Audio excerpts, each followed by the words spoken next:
How to right-click on Mac. Simply place 2 fingers on the trackpad and tap with both fingers at the same time. This will simulate a right click. If you prefer to use a single finger, hold down the Control key on your keyboard while tapping with one finger. This will bring up the right-click menu.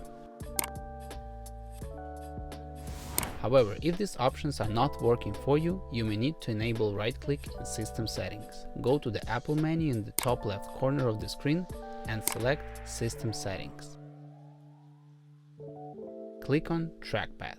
In the first Point-and-Click tab, enable Secondary Click. Select any of the options available. Click with 2 fingers is the most common option. Exit the System Settings menu and test your right-click function to make sure it's working properly.